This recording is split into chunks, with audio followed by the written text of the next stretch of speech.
Thanks, everyone. I'm Barbara Trachtenberg. I'm a partner in the Boston office, and I have the privilege of starting us off on our final session of the day.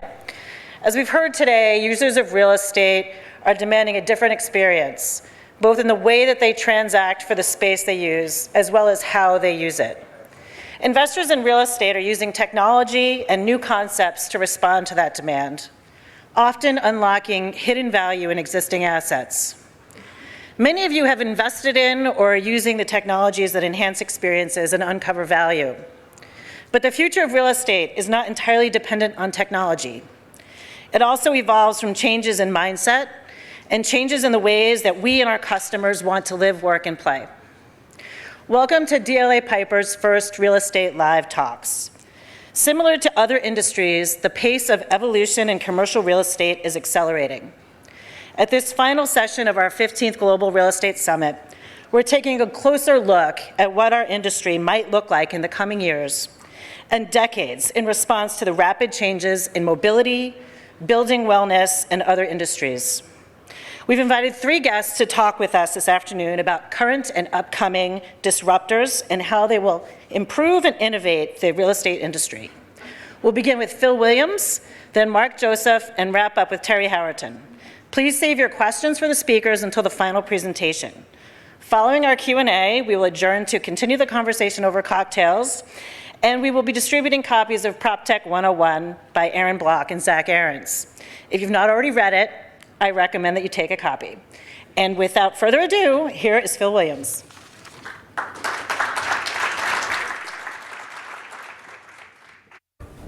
Well, thank you very much. Most of my career has been building and developing just what we see on the screen. I'm an engineer by background, had a chance to work with some of the best companies in the world. And the overall goal was, in many respects, remember one of the comments I thought we heard last night, what the moment will allow. Remember from that speech? So we're going to talk a little bit about the far-off future. We're going to talk a little bit about what's coming around. And I'm always hesitant to call myself a futurist because I don't see myself that. One of the things I would like to think us all we could do is look at our vocabulary. I've also heard the term used, future-proof, which to me is a little bit of we're afraid of the future. We're going to do 4 feet of concrete, and we're going to build a bunker, and we're going to make sure we're ready for everything and nothing all at the same time.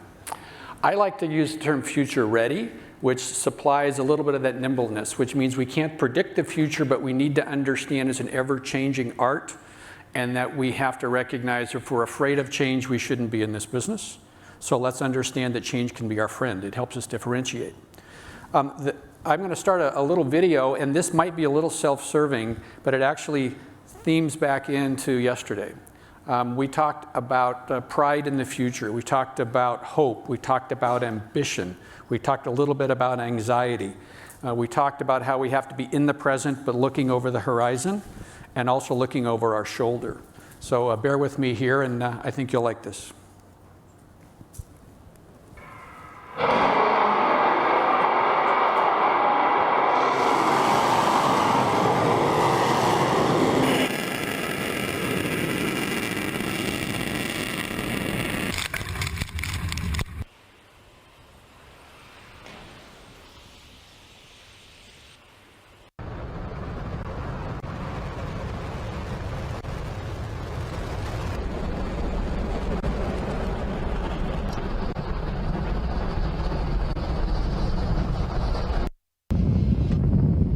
Engines are running. We have liftoff. We have liftoff at 7 a.m. Eastern Standard Time. Who remembers 1969? I do. I was there. I was called in from the backyard to watch something, right? That's what we watched, and we saw the man land on the moon, and we brought him back. So this was a little bit about where do we stand in terms of our future? Where do we stand in terms of not necessarily creating new technology, but merging technologies that already exist? You know, we've talked many times about the real estate revolution. Here we've chosen to topic about evolution. Let's not forget about migration, the ability to take technologies that already exist in other forums and bring them to use. That's what this is about. The other element I want to be able to talk about today is I am not a believer in IoT. I do not like KPIs. And I think that artificial intelligence is a problem because I don't believe in anything artificial that I want to really make part of my life. What I do believe is the Internet of People, and I believe in key people indicators, and I believe that we ought to be about augmented intelligence. I believe that we don't need more things, that we need to start to take mastery of what is our lives. It's about the people.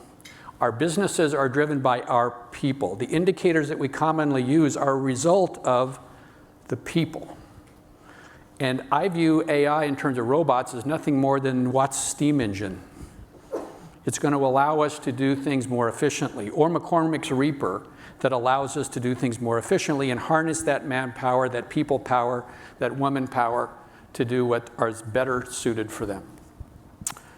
I'm also a believer that I'm not about 1,000 steps, I'm not about 100 steps. Mine is I need to be able to look far enough in the future to feel confident in where I'm going. And I think that some of the other speakers are going to be probably a little bit further out on the horizon.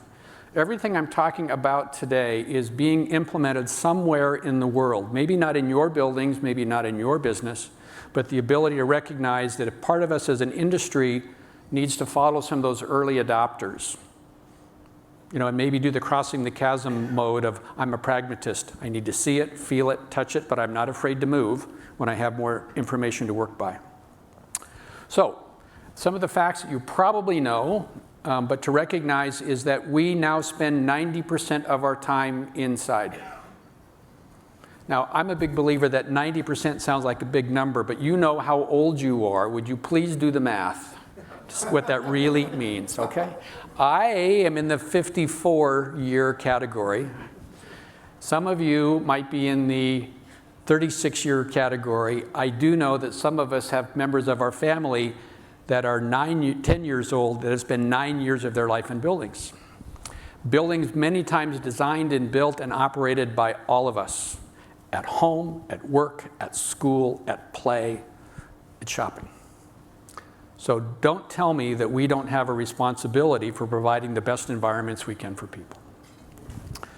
The other one is that any company, and probably including most of yours, spends 1 to 3% of your cost on energy, water, and waste, 8 to 10% on real estate. As much as we think real estate drives the world, it basically is 4 walls and a roof for people, which are probably most of your expenses, and probably most of your revenue, and probably most of your profit.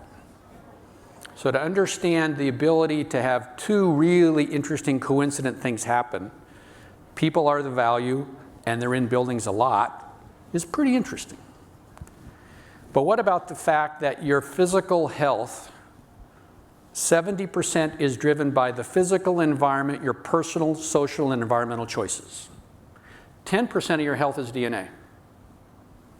20% of your health is, I choose to call it the sick care system versus the healthcare system, because it's a reactionary element, right? And when we talk about chronic diseases, chronic means sicker sooner, living longer.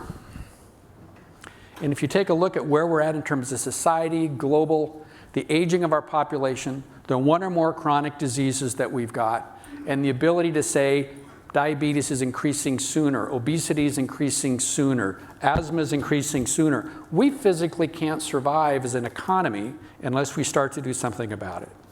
Now, I'm not going to ask that each one of you decide to be a doctor, but what I'm going to ask you to do is to recognize that if you're supplying buildings where people are in 90% of the time, and if it's a critical business factor regarding your overall productivity, and if the spaces and environments we choose, both the physical and the cultural and the social, are so important, I think that there's a wonderful opportunity. And so I basically start to say it's the cumulative probability that really has real estate giving ourselves an opportunity to do something that very few people can have. You know, we've all talked about the world's largest asset class, trillions of dollars in real estate. So understanding that where we're at is start to be a pretty interesting Venn diagram on what we can do and how we can potentially do it. One of the things that we'll talk a little bit about is wellness, and health and wellness can mean anything from the nail salon to a wonderful spa to a cruise ship. This is about commercial real estate, recognizing that about 5 years ago, there were 1 or 2 standards that were developed that commercial real estate didn't have to do all their own independent research, evidence-based fact work from doctors, not bankers, not lawyers, not real estate people, recognizing that we can take information and technology, hundreds of thousands of reports that we can now let doctors help design our building without ever having to write a prescription. It's available. In 5 years, it's grown to about 500 million square feet of projects under contract in 58 countries around the world in virtually every asset class. Commercial office building, yes. Owner-occupied, yes. Multifamily, yes. Airports, yes. How about industrial and logistics? Because they recognize every one of those counts on people to make it happen. You know, the ability to attract and retain talent just isn't the Googlers of this world. And I'm much more concerned about what do we do with that wonderful talent that we brought on board. We've trained, we've educated, they've gotten to know our clients. How do we keep them? If most people are worried about attracting talent, it's only because they got vacant desks. They haven't been able to keep the people they've already invested in. So let's understand that it's not just about the future. It's about the people we have today. And it's not just about sick days, right? If the average is 4 sick days per person per year and we decrease it by 1, that's 25%, it's big bucks.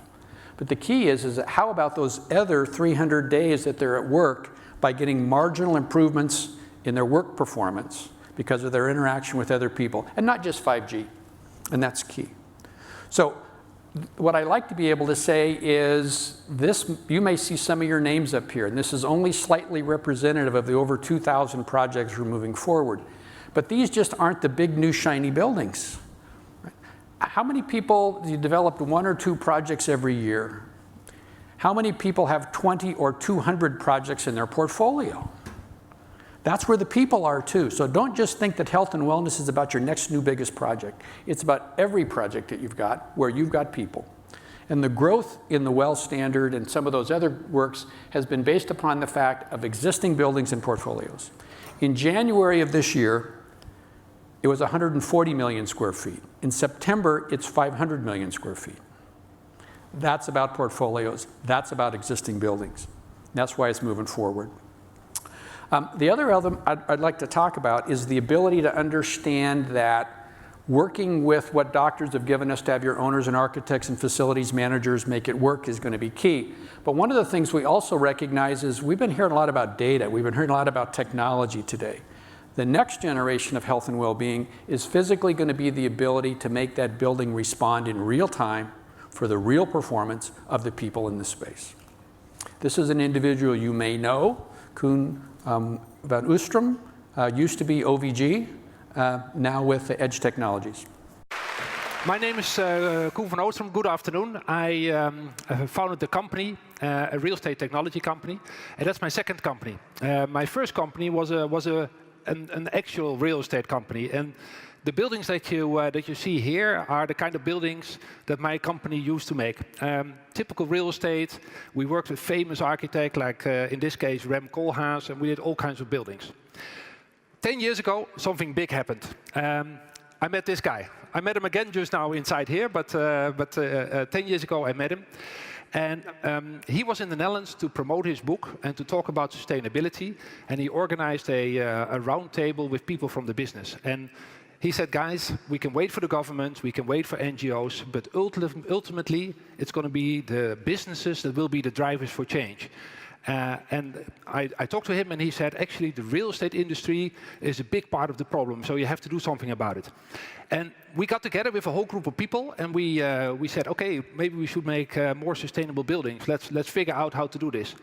And the really crazy thing was, it was so relatively easy. It was relatively easy to disrupt that big real estate industry.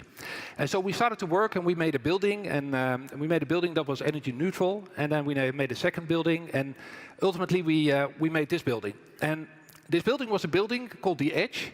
And there was a big tenant, Deloitte, and Deloitte reached out to us and can you help us to make a building that is really a game changer, really disruptive for the industry, because we want to have something that really pushes the boundaries of sustainability. And we started to work at it, and we put our best people together, and we figured out if you really want to make a sustainable building, the trick is to put thousands and thousands of sensors in a building. And if you really know exactly what is happening in that building, then you can be way more precise in the way you organize your energy, or the way you organize where the people work, etc. And that's what we did here. Now, So, you've all seen him, interesting Dutchman, younger, handsomer, flowing hair, where's the mic, you know, really is the futurist kind of a look. But it's interesting, that building is now about 4 years old. Do you think that they've stopped there? Do you think that their building with Unilever in New Jersey stopped there? Do you think their epicenter building in Amsterdam stopped there? Do you think their projects in Berlin and Hamburg stopped there? What they've decided to do is move their real estate from this okay marginal to very good and optimized. Now, it's not in terms of the architecture. It's really in terms of the services it's providing for the people in the space. They've moved from simply providing wonderful energy optimization and conference room scheduling, the ability to say, how do we make a building that responds to the acoustics and the light and the air and the activity and the nutrition of the people that are working in the space? How can we be more than someone who just collects rent every month? Those of you who happened to sit in one of the earlier sessions where we had PricewaterhouseCoopers, right? And we had Heinz, and we had a couple other folks on board, and I apologize for their names. The 4 key elements that they each said in turn were, my people is what makes the difference. My people, my people, my people, my people. So what I'm suggesting as someone who's designed and built buildings my entire life, let's get off of doing no harm. Let's understand that code is the minimum acceptable legal standard for supplying an environment for people in this space. And it wasn't even created by doctors, it was created by engineers. It's been all over the map. Do you know that ventilation rate in buildings was originally designed to prevention of body odor? Pretty scientific, right? So let's understand, as a physical entity, if we've been in buildings 90% of our lives, in the last decade or two, we've spent hundreds of thousands of years evolving into the beings that we are. So the goal here is, what would Mother Nature do? This room is not what Mother Nature invented. Is it going to hurt us? It's okay. But if you're physically falling asleep at this end of the presentation, it's not because of me. It's because of the room. Okay? So this is not about chasing bad buildings. Okay, I'm not an ambulance chaser. We might find a couple of them. I don't think any of you have buildings in the red. But who doesn't want to have a building that's more than just an experience walking in, but in a body experience that your body, for whatever particular reason, says, I feel better in here. I'm going to work better in here. And by the way, those good things at work also translate to good things at home. So the kind of work we're doing is about the entire person, the holistic part of what they need to do. So we're really going to be talking about the linking of building data, people data, and business data. And all these slides will be made available. You can take them if you need to. But mine would be, we have tremendous amounts of data now. You know about revenue. You probably know your ESG score. You understand about attraction and retention and brand, or at least you think you do. It might not be as organized as you need to do. I bet your human resources department knows a lot about their people, even though it's under lock and key. But the fact is there's a lot of information that's more clinical in nature.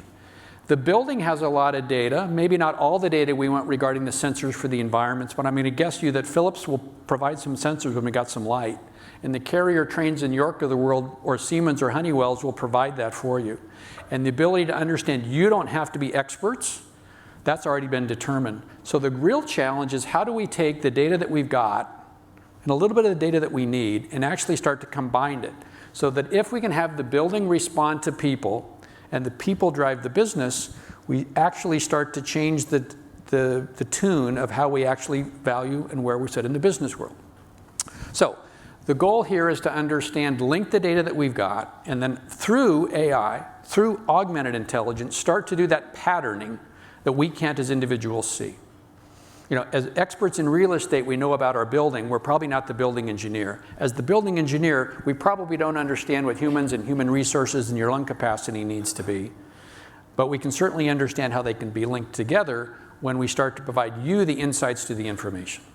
And that's really where I see Internet of People, understanding what the key people objectives are, and then understanding how that really translates to the business. And that's why we're here, I think, in some respects, for if we're going to be potentially changing the value of a building, it's important that we understand what maybe some of our contractual obligations need to be. Now, one of the things that's key is to understand how this all works together. And I'm a big believer that one of the biggest issues is not how we create value, but how we capture value. How do we understand what the developer, how does he not just create it, but capture it? What does an owner-occupier in the corporate world do? How does the capital markets capture it in terms of where they sit in their investment community? We have investors, we have developers, and then we have people who also understand what the residual value of real estate is. If we can understand those early elements on what the success of a business is, we're going to have an opportunity to actually have data as opposed to necessarily instinct, to be able to make more rational, more valuable, more concrete decisions on basically the largest part of your revenue stream and cost sector, your people, that you've never had before. We've optimized energy, right? We think we know a pretty good handle on what it is in terms of our real estate cost. How about real estate actually starting to work for the biggest asset that you've got? How about being someone who doesn't just collect rent every month?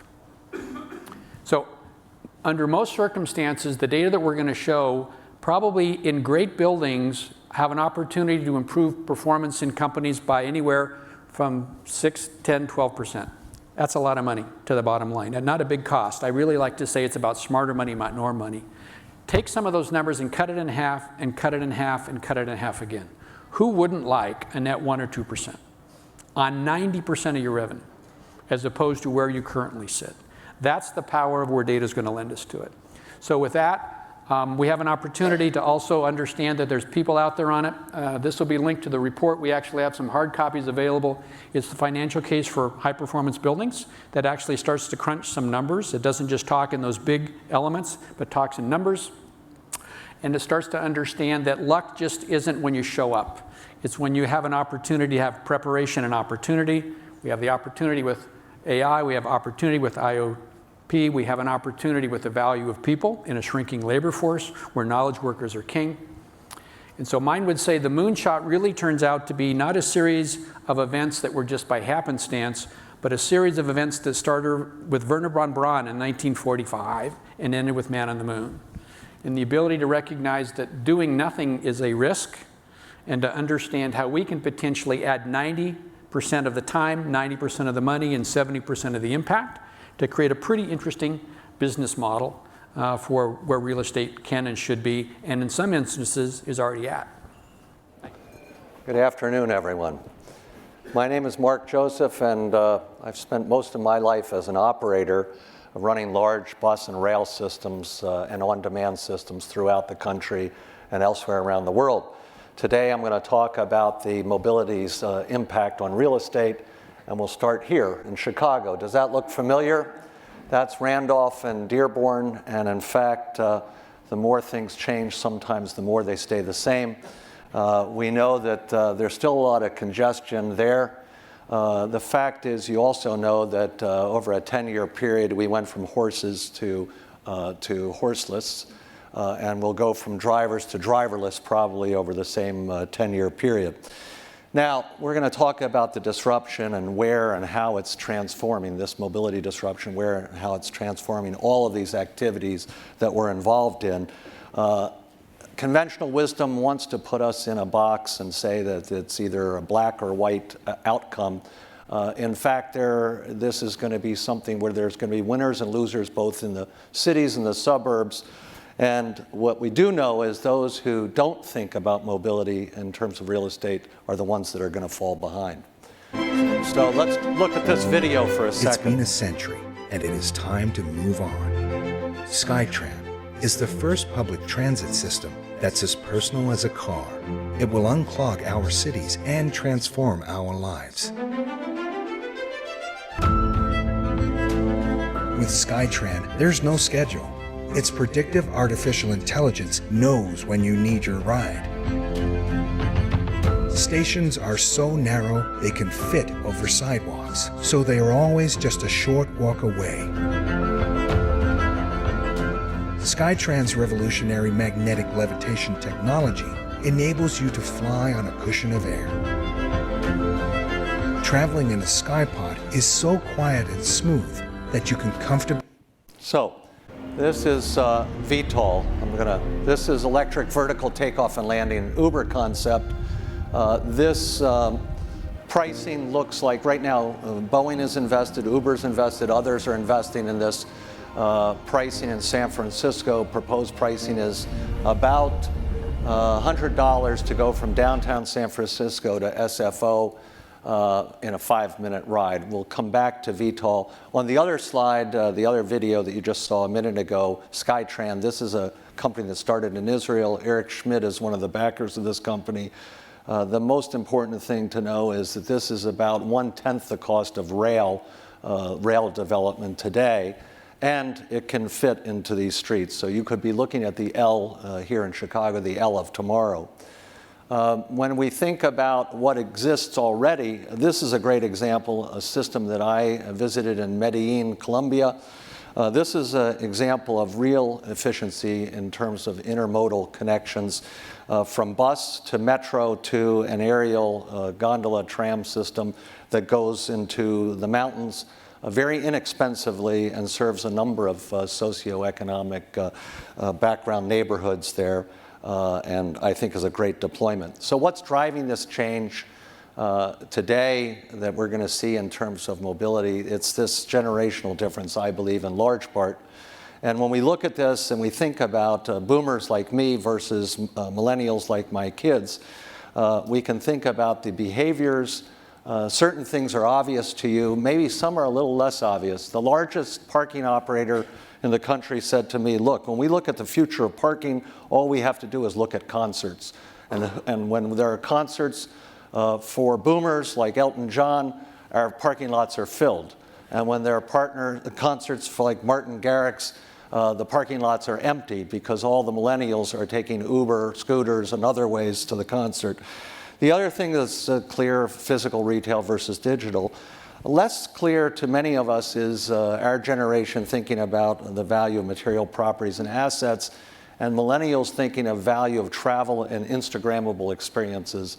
That's something that I think is important to remember. Also important to remember is no matter what generation, we're all social animals and we like to congregate. There's safety in numbers. So when we think about the pace of change in mobility, we can think about first the left side and what's caused this fast adoption. First, the smartphone, second, shared economy, and now on-demand economy. What we expected in terms of delivery in 3 days, we expect now in 3 hours or even less. And this is going to become increasingly more a part of our life. So the technology platforms are there. What's going to be the impact in terms of real estate, and what should we look for? First, the cost of vehicle services in the short run might go up. There's a lot of pressure for Uber and Lyft to raise prices right now, given the huge losses. But in the long term, those prices are going to drop significantly. Number two, in terms of opportunity cost of travel, we see a lot of friction right now in travel, and we're going to see the unproductive become productive, and that's going to change travel and opportunities for real estate development, which we'll talk about in a minute. I think two important things on this slide are, one, to think from a developer's perspective, from a real estate owner's perspective, of identifying where that friction is today and where that friction is tomorrow. The waiting in lines, the airport security, other security, downtown security, other areas that are going to be the opportunity, because where that friction is, that's where the growth opportunities are.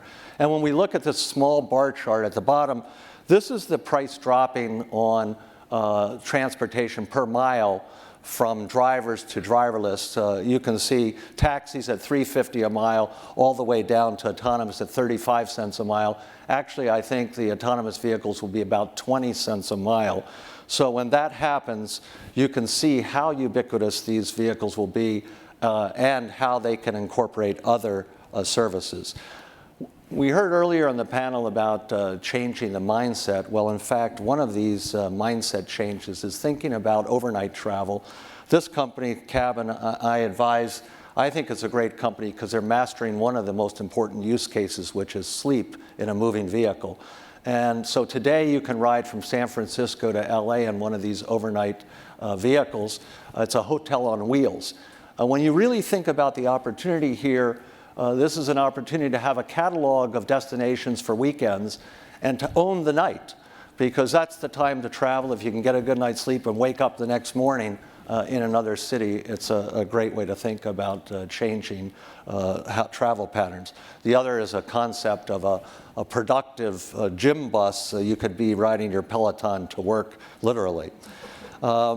There's a lot of talk about mobility as a service. Just a couple minutes on what is mobility as a service.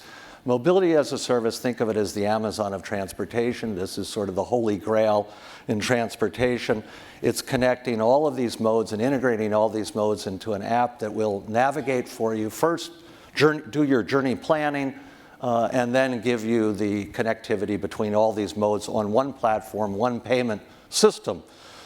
Now, that means you'll wake up in the morning and it'll say, "Good morning, Mark. Your commute today will be 32 minutes. You'll take the scooter to the metro to downtown, and then Uber to work. When I look up where to go for a restaurant for dinner, it'll tell me how to get there." That's the navigation part. I believe the killer app here is a subscription service, all-you-can-eat service for this. Once this becomes $350 a month or $250 a month for all of these services, you use the navigation and you use all of the services, that's when you'll see mobility as a service become a reality. And I think we're on the way, especially when we have 20 cents a mile for the autonomous vehicle. So what does the future of residential real estate look like? Well, we know what's happening in cities, and we know that, that there's 80% of the people living in cities, but we also know that there's a trend even today that when millennials have the kids, they move to the suburbs after the kids, and we have still these car-based suburbs. But one prediction I would say is that we could see this suburbs 2.0, which are villages with a city center. This is very important because for millennials, they want a city center. They want a place to connect. This can be enabled, even longer commutes can be enabled, these super commutes with AVs. And you could think of micro-ownership of small units in the city, living with a place where you have a better quality of life, you have land, you're not priced out of the American dream, and you have a community that also has this mobility. If this picture looks familiar, it's because these villages already exist throughout Europe. And so we could see this as a potential example for the States. Just where I live in the DC area, I will share with you, when I was growing up, everybody wanted to move to Potomac, Maryland. Big houses, big property. Today you can't give away one of those houses.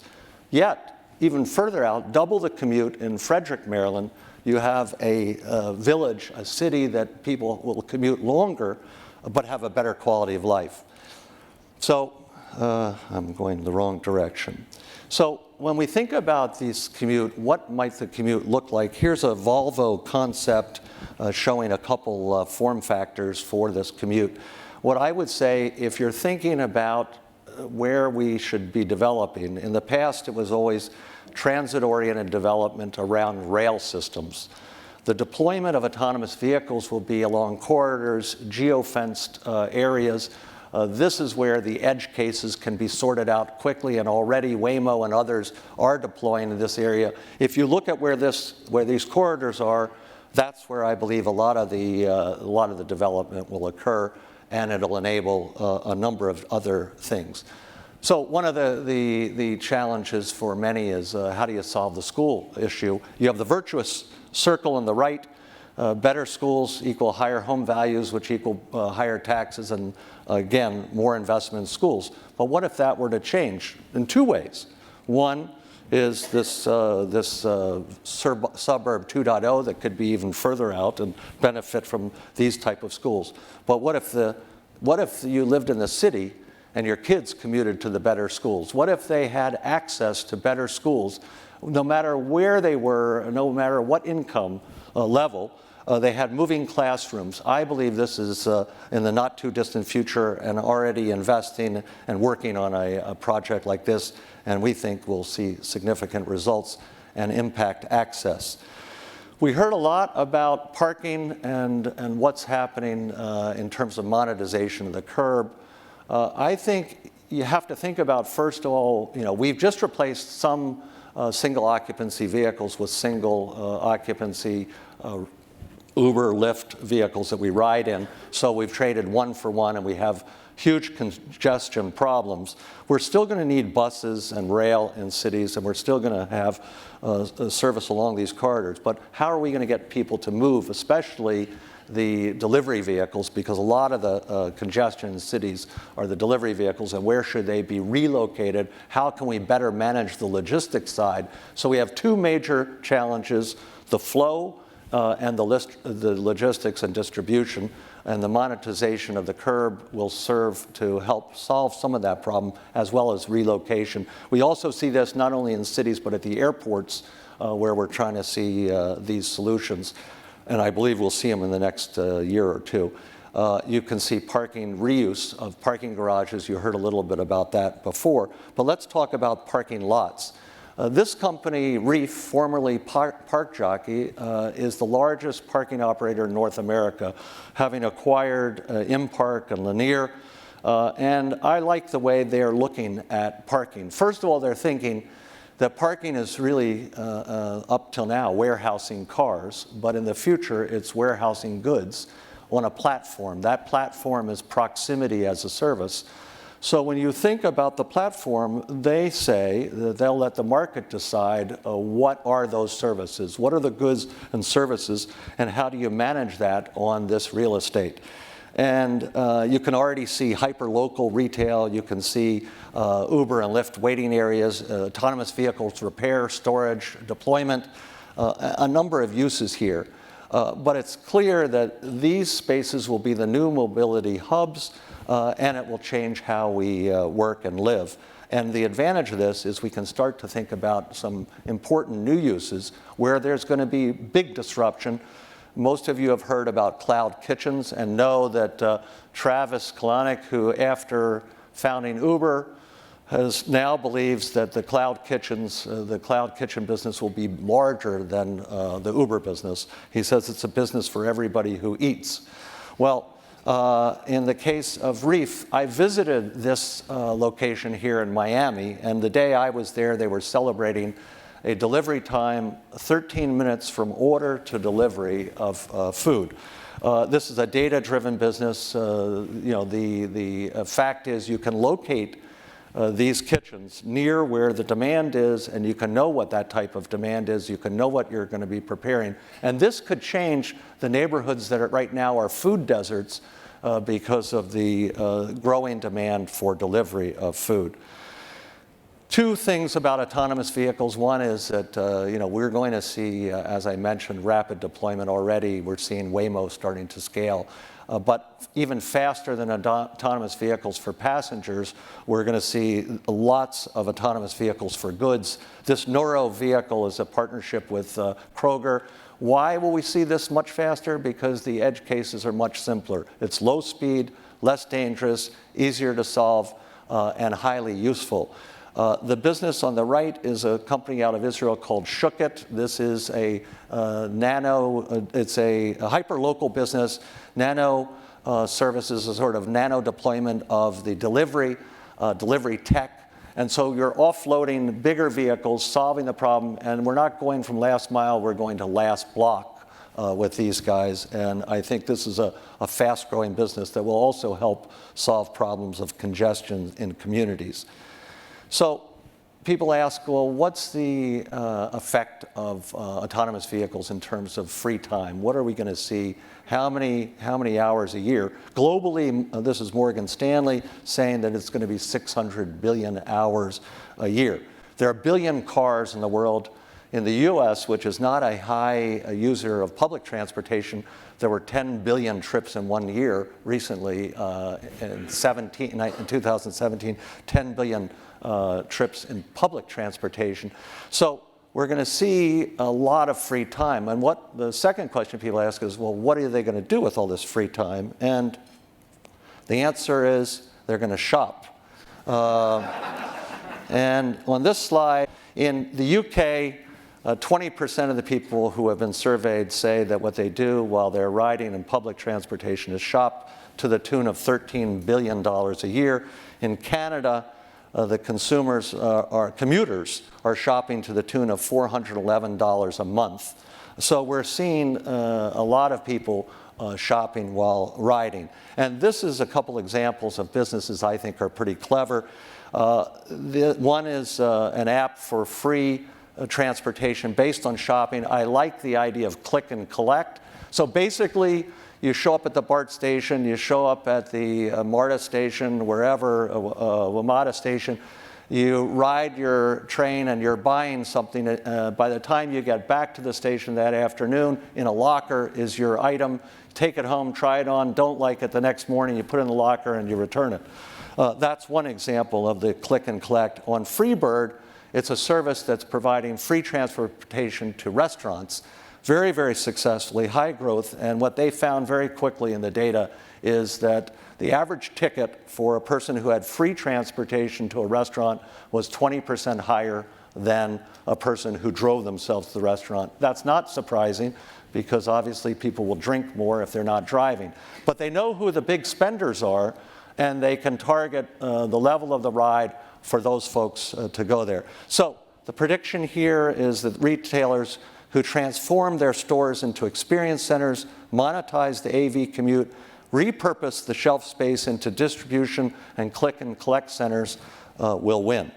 And finally, some other predictions for you. One is over the long term, transportation costs will enjoy Moore's law. So we'll see a significant decline in those costs for a long period of time. AVs will stimulate migration to and from the suburbs, resulting in development of these kind of villages or the suburbs 2.0. Cities will continue to develop, but might have even smaller units to accommodate folks who can't or who are priced out of the cities. Retail spaces will transform into social experience centers and distributions and logistics hubs. Experience-driven buses, vertical takeoff and landing, AVs will change where people live, work, and play, and some real estate may become more valuable. If you're commuting around a mountain and your commute is an hour and a half a day, and you can fly over the mountain in 5 minutes for low cost, you can think about what that real estate might be worth because of VTOL. City kids will have new access to attend better performing schools. I think this is both for city kids and suburban kids in various locations. And parking lots, garages will gradually be repurposed into revenue generating spaces. I think that's happening very soon. So finally, when people ask me, well, is there a killer business model today that you could see deploying very fast that could improve the environment, that could improve healthcare, what would that be? And I point to Copenhagen, where you see that you can own a bike, you can ride to the metro, and this is a city without particularly good, it doesn't have particularly good weather, but this is just an example of good public policy, and that's something else we need as well. So thank you very much, appreciate it.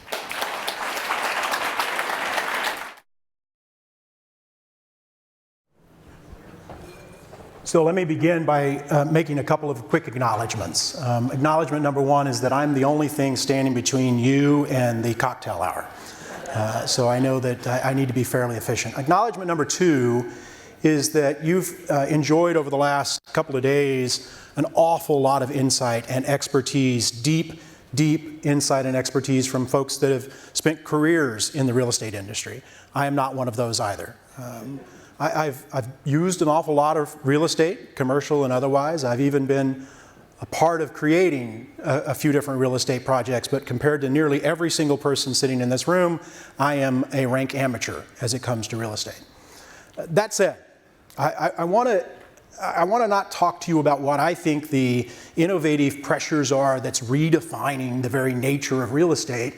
Instead, I want to share with you what we've learned about how those almost identical pressures are redefining so many other industries. I'm an entrepreneur. I've been lucky to spend every single day of my career as an entrepreneur. I started a company in high school. I've been lucky to never have anyone sign a paycheck for me, but I've created a lot of jobs and signed a lot of paychecks. And today, most of my involvement in the entrepreneurial scene is not just in the hundreds of companies that I have started over the years or been a part of funding, including several nonprofits, including several for-profits that ultimately ended up becoming not-profits. But realistically also what that entrepreneurial point of view means for so many other industries. My organization, TechNexus, today, we partner and joint venture in some cases with companies across varied industries.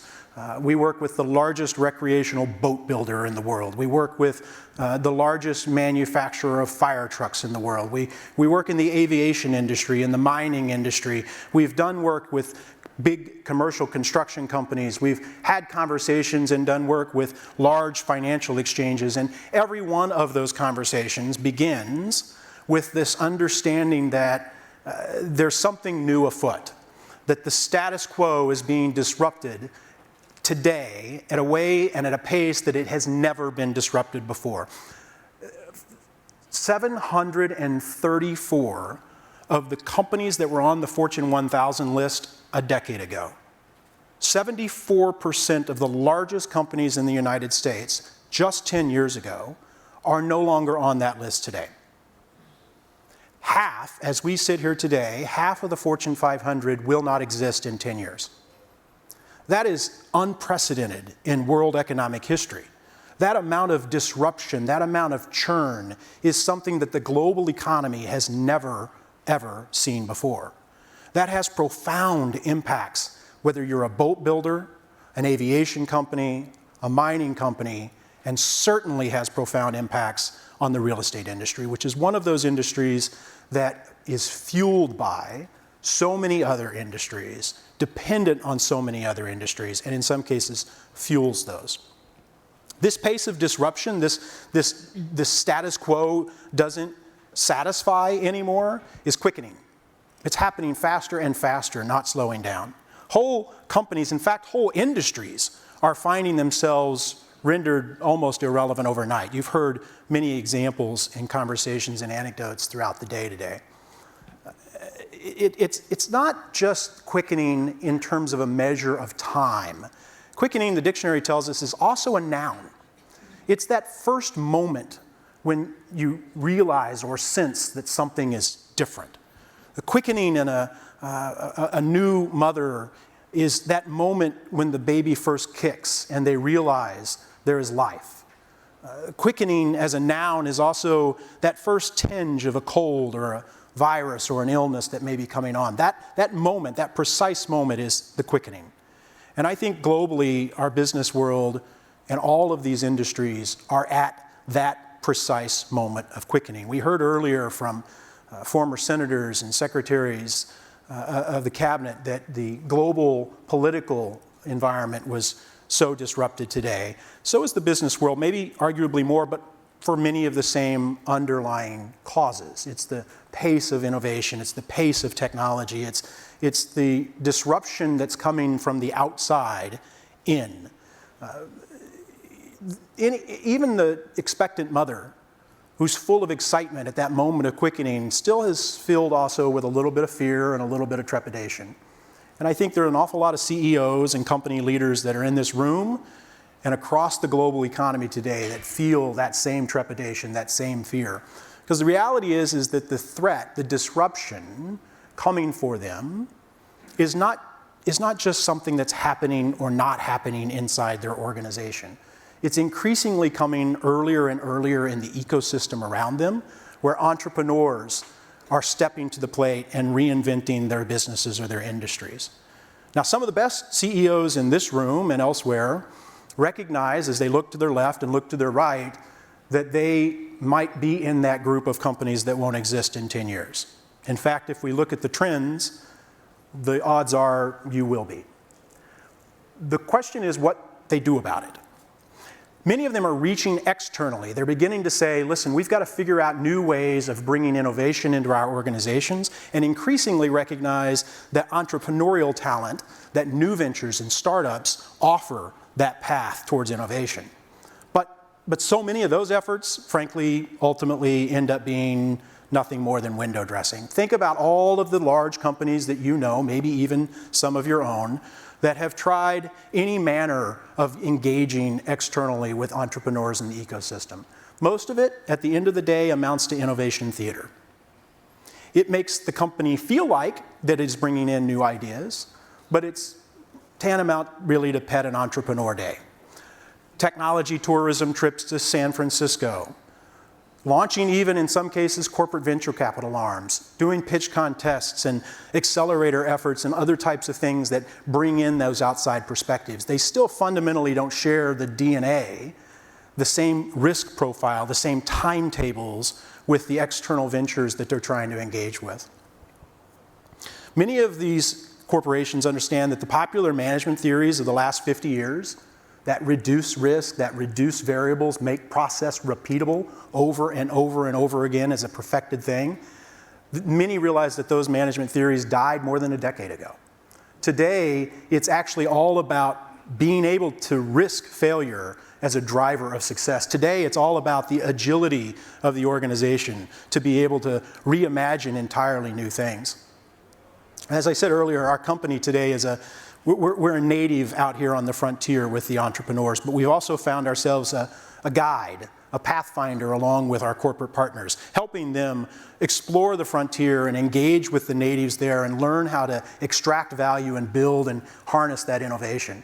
I remember a couple of years ago, we were approached by a very large financial exchange. I won't tell you which one, but we're not far from it. And they had just completed, before approaching us, a year-long innovation effort.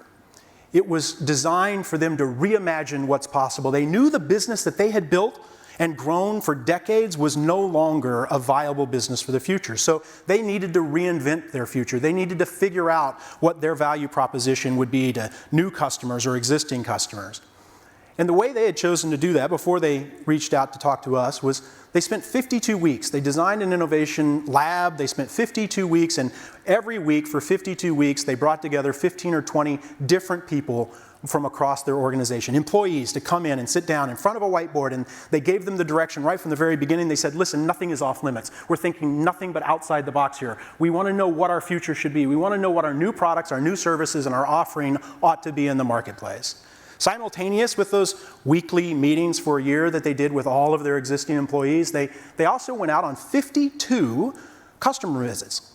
They met with prop trading firms and hedge funds and everyone else that they had had some sort of a customer relationship with, and they asked their customers the exact same questions. What do you need us to be? What is the future of our industry, and how should we change to become relevant in that future? By the time they finished that year and came to us, they were disappointed because the only thing that they had heard, the only thing that they had learned talking to all of those internal stakeholders and all of those existing customers was better, faster, and cheaper. The customers and the employees said, we should do what we do today, just better, faster, and cheaper. Not one really stepped outside the box to say, well, what if our very existence doesn't really need to be here? How would we reinvent into that future? We partner with companies like boat builders and aviation companies and financial services firms to build an ecosystem. So many of these companies today believe that they have successfully built a moat around their future success. That it's almost an inevitability, almost an entitlement. Doesn't matter how big we are, no one can really disrupt us as well as we might be able to disrupt ourselves and invent our future. The reality is that moat has just blocked them off from exploring the ecosystem beyond. They don't have the drawbridges to get beyond the moat to be able to go and explore what entrepreneurs and even large other companies, not just known competitors, but in many cases, unknown competitors. We've heard today alone from so many different companies. Think of the Google example. companies like Google and others with enormous resources that are collapsing into entire new industries, that are trying to figure out how to replace, in some cases, perhaps even much of the real estate industry or the value proposition of many of the companies in this room. So the competition is external, and it's early, and it can be late, but it's really about what large CEOs and what large companies are figuring out how to build that ecosystem and extract the value out of it. I think the example, I'll give you just a couple of others. I'm talking to you right now. I think I saw someone walking around with a Shure microphone. This is a Shure microphone. In fact, the Shure microphone that the person in the audience was holding is the microphone you imagine when you imagine a microphone is a Shure branded microphone. It's black, it's fat bass, got a big silver head on it. Every rock star wants to sing into it.